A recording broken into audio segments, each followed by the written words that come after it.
NEET को लेके एक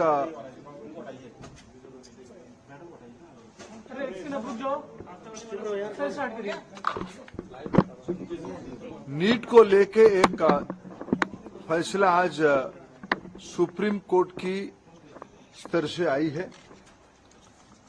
नीट में इस बार 24 लाख बच्चे परीक्षा दिए थे। कट ऑफ डेट में लगभग 13 लाख विद्यार्थी एग्जामिनेशन को क्वालिफाई किए। 4,500 सरीके सेंटर नीट एग्जामिनेशन के लिए देश भर में होती है। राजेश जी, आप थोड़ा क्वाइट रहिए।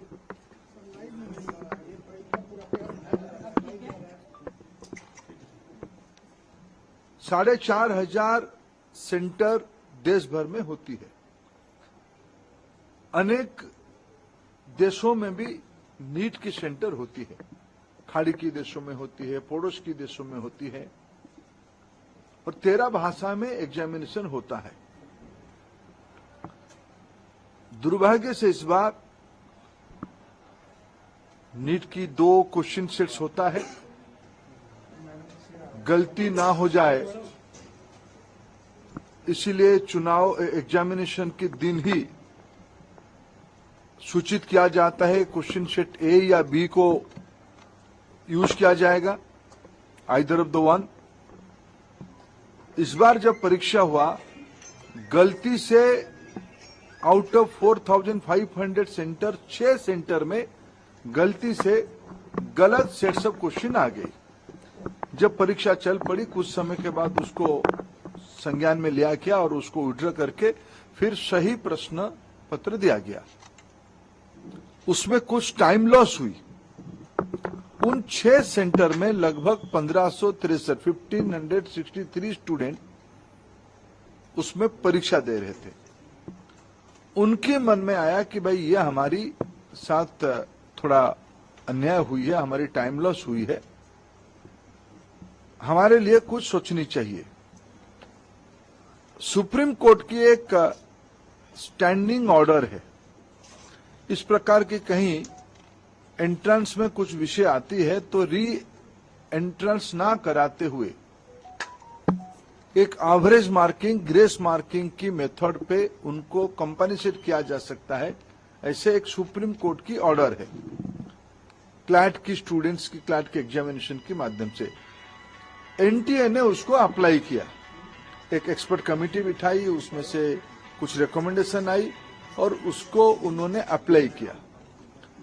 उसके बाद देखा गया कि कुछ विद्यार्थियों की नंबर 100% हो गई। उनकी जो एवरेजिंग किया गया, उनको जो ग्रेस मार्क दिया गया, उसमें कुछ विद्यार्थियों की नंबर 100% हो गई। इसमें भी फिर कुछ लोग कोर्ट पे गए। पहले कुछ लोग कोर्ट पे गए थे कि हमारी टाइम लॉस हुई। कोर्ट ने ऑर्डर दिया तो एनटीए को उसमें एक किस ग्रेस मार्किंग की प्रैक्टिस को अपनाना पड़ा, पद्धति को अपनाना पड़ा। फिर जब ग्रेस मार्किंग में कुछ विद्यार्थियों की नंबर 100% हो गई, तब फिर कुछ लोग कोर्ट पे गए। उस बीच में एनटीए ने फिर एक एक्सपर्ट कमेटी बिठाई, एकेडमिक्स कमेटी बिठाई। उन्होंने कुछ सोच समझ किया और कोर्ट ने आज उस कमेटी के ऑब्जर्वेशन को देखते हुए आज ऑनरेबल सुप्रीम कोर्ट ने स्पष्ट किया है उन 1563 स्टूडेंट्स को री एग्जामिनेशन का अपॉर्चुनिटी दिया जाए। 23 जून को 1563 स्टूडेंट को दोबारा नीट एग्जामिनेशन का ऑप्शन उनके सामने दिया जाएगा। वो परीक्षा दे सकते हैं, नहीं तो जो उनको ओरिजिनल परीक्षा की जो नंबर है उनको वो परीक्षा उसको भी ऑप्ट कर सकते हैं। नहीं तो अगर उनको उसमें ना देके और एक चांस लेना है तो वो 23 जून को एक बार परीक्षा भी दे सकते, जो चाहेगा। ये आज सुप्रीम कोर्ट के एक बहुत स्पष्टता के साथ ऑर्डर आई है, उसको मैं स्वागत भी करता हूं।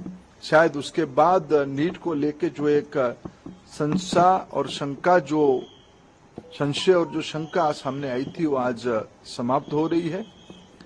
कुछ और विषय ध्यान में आई है, सरकार गंभीरता से उस विषय को ध्यान पे लिया है। हमें पूरा पारदर्शिता, कुछ विषय क्वेश्चन लीक की भी आई है, कुछ रिट पिटीशन उसके ऊपर भी लगी और सुप्रीम कोर्ट की संज्ञान में है, उसके ऊपर भी सरकार अपना स्पष्ट मत रखेगा। मेरे जितना जानकारी है, नीट एक कॉम्पिटेंट एग्जामिनेशन करने वाला अथॉरिटी बन चुकी है।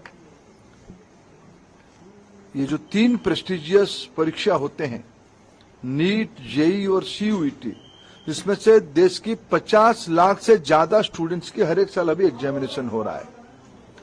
विश्वसनीयता बढ़ी है, इसलिए आने वाले दिनों में सारे प्रकार की शंका संशय को दूर करने के लिए और पारदर्शिता लिया जाएगा और जो लोग उसमें कहीं ना कहीं एक आधा जगह पे कुछ गड़बड़ी करने का कोशिश कर भी रहे होंगे, उनके ऊपर कार्रवाई भी लिया जाएगा।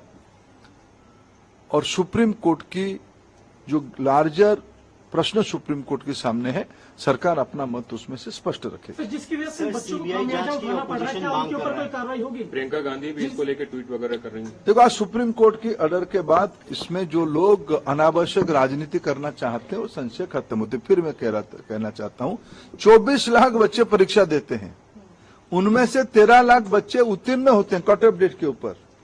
यह समस्या परीक्षा में मिसमैनेजमेंट के कारण 6 सेंटर में 1563 बच्चों की आई है, ये स्टैटिस्टिक्स है।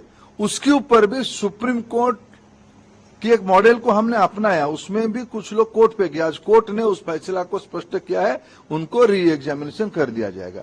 इसलिए इसमें कोई संशय और शंका की गुंजाइश नहीं है।